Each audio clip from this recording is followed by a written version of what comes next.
ऐसा सोर्सेज बता रही हैं कि कल जम्मू कश्मीर में कैबिनेट मीटिंग होगी जिसमें कई सारे इंपॉर्टेंट फैसले लिए जाएंगे, लेकिन सबसे इंपॉर्टेंट फैसला ये होगा कि रिकमेंडेशन भेजी जाएगी लेफ्टिनेंट गवर्नर मनोज सिन्हा को, जिसमें ऑटम सेशन के बारे में कहा जाएगा। क्योंकि इससे पिछला सेशन जो हुआ वो जम्मू में हुआ और 29 अप्रैल 2025 को वो सेशन मुकम्मल हो गया और उस सेशन के बाद अभी तक दूसरा सेशन देखने को नहीं मिला।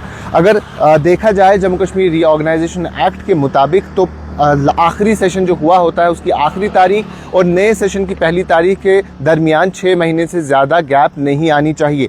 तो इस हिसाब से जम्मू कश्मीर में ऑटम सेशन 28 अक्टूबर के आसपास शुरू हो जाना चाहिए। लेकिन जम्मू कश्मीर एक यूनियन टेरिटरी है, तो यूनियन टेरिटरी में ये फैसले लेफ्टिनेंट गवर्नर के पास जाते हैं, यानी सबसे पहले कैबिनेट इसे अप्रूव करती है और कैबिनेट के बाद ये डॉक्यूमेंट लेफ्टिनेंट गवर्नर के पास जाता है, वो इसे समन करते हैं और उसके बाद ही कार्रवाई आगे बढ़ती है।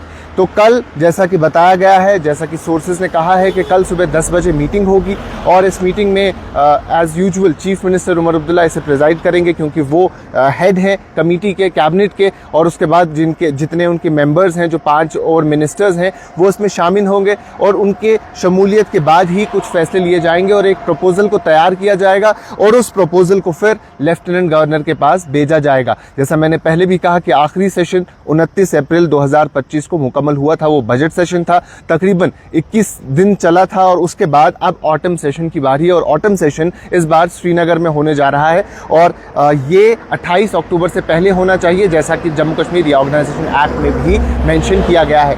अब क्या कुछ खास बातें हैं, क्या कुछ खास मुद्दे हैं जो इस असेंबली सेशन में उठाए जा सकते हैं? सबसे इंपॉर्टेंट बात स्टेटहुड, क्योंकि स्टेटहुड पे हमने जम्मू कश्मीर के चीफ मिनिस्टर उमर अब्दुल्ला, कई सारे मिनिस्टर्स, कई सारे एमएलएस को बोलते हुए सुना।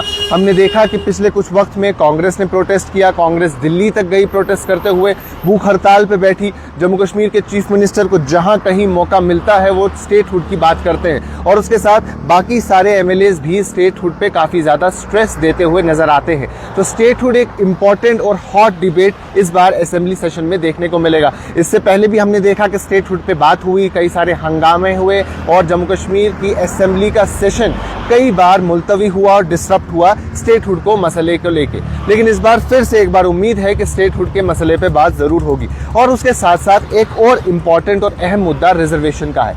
रिजर्वेशन सबसे पहले उसके लिए कमेटी बनाई गई, कमेटी के 6 महीने मुकम्मल हुए तो वो फैसला फिर लॉ डिपार्टमेंट को सौंपा गया, लेकिन अभी तक कोई कंक्रीट बात सामने नहीं आई है। लेकिन इस बार यही उम्मीद है कि जम्मू कश्मीर असेंबली सेशन जो ऑटम सेशन होगा उसमें रिजर्वेशन के हवाले से भी बात की जाएगी और रिजर्वेशन के मुद्दे को भी उठाया जाएगा। एक और इम्पॉर्टेंट डिबेट जो इस पूरे असेंबली सेशन में रहने वाला है और रहेगा, क्योंकि पिछले कुछ वक्त से वो काफ़ी ज़्यादा चर्चा में है, काफ़ी ज़्यादा उस पर बात हो रही है, वो है एमएलए महराज मलिक की डिटेंशन।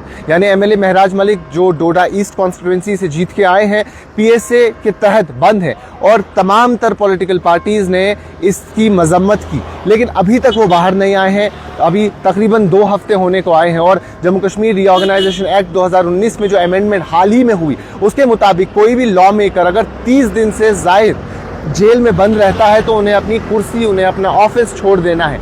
तो क्या इस सेशन में महराज मलिक की बात होगी? क्या महराज मलिक तब तक वापस आएंगे? ये एक इम्पॉर्टेंट बात देखने को मिलेगी। तो कल असेंबली सेशन होने जा रहा है, प्रपोजल एलजी मनोज सिन्हा के पास जाएगा। अब देखना ये होगा उस प्रपोजल में क्या असेंबली सेशन के अलावा और कुछ फैसले भी कैबिनेट लेती है या नहीं लेती है। अभी के लिए इतना ही, बाकी तमाम मजीद मालूमात के लिए बने रहें कश्मीर लाइव के साथ।